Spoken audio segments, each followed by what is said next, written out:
पुण्यामध्ये पुन्हा एकदा मुसळधार पावसाला सुरुवात झाली। गेल्या पुढची बातमी देखील पुण्याची। पुण्यात सुरू असलेल्या मुसळधार पावसामुळे और पुणे शहर के कई हिस्सों में जोरदार बारिश हुई। पुण्यात सध्या पावसाने थैमान घातलाय। ज्या 4 थेंबांसाठी माणूस बेजार झाला होता, आज त्या 4 थेंबांमुळे माणूस लाचार झालाय। पुण्यात 4 दिवस पाऊस काय झाला, सरकारचा विकास पुन्हा एकदा उघडा पडलाय। इन्फ्रास्ट्रक्चरची सध्या काय हालत आहे हे पावसाने ज्यांना भिजवलंय त्यांना चांगलंच कळालंय। आपण दरवर्षी पूर पाहतो। इंद्रायणी, पवना, मुळा, मुठा या नद्यांना पूर येतो, पण तो बहुतांश वेळा धरणातून पाणी सोडल्यानंतर येतो। मात्र यंदा चित्र वेगळं पाहायला मिळालं। धरणातून पाणी न सोडताही इंद्रायणी, मुळा आणि मुठा भरून भरून वाहत होत्या, केवळ मुसळधार पावसामुळे। आणि अशा वेळी आपल्या A1 दर्जाच्या विकास कामाचं वास्तवी समोर येतं।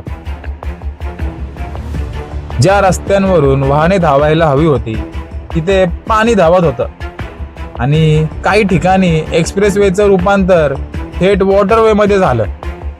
पुणे मुंबई प्रवास आता रस्त्यावरून होतोय की नदीतून, असा प्रश्न पडावा अशी परिस्थिती आली। आणि तो मिसिंग लिंक प्रकल्प तर जन्माला येण्याआधीच कोमात गेल्यासारखा वाटतोय। सरकारची अवस्था आता अवघड जागेच्या दुखण्यासारखी झाली आहे। ना काही नीट सांगता येतंय, ना काही नीट दाखवता येतंय।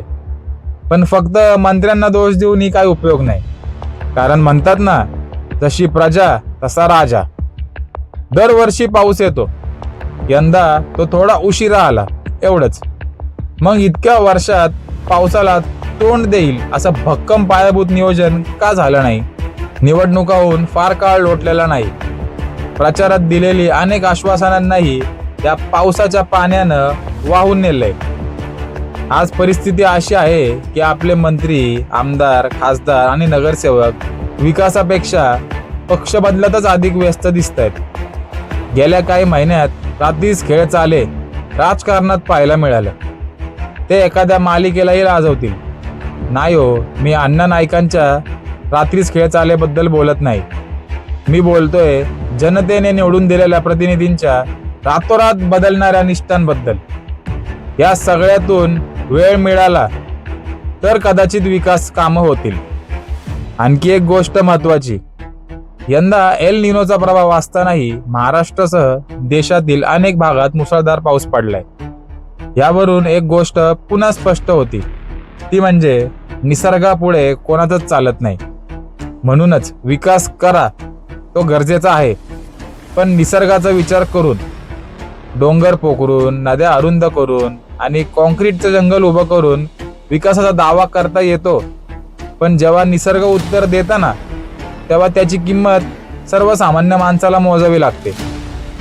यंदा पावसाने फक्त शहराला भिजवलं नाही, त्याने आपल्या विकासाच्या दाव्यांना सुद्धा उघडं पाडलंय। आता ही उघडी पडलेली जखम मला आणि तुम्हाला मिळून भरावी लागेल।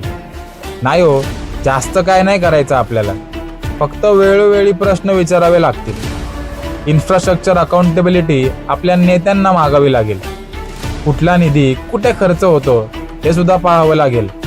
त्याशिवाय कुठलंही राष्ट्र प्रगतिशील होत नाही। म्हणूनच लवकर जागे व्हा आणि प्रश्न विचारत राहावा।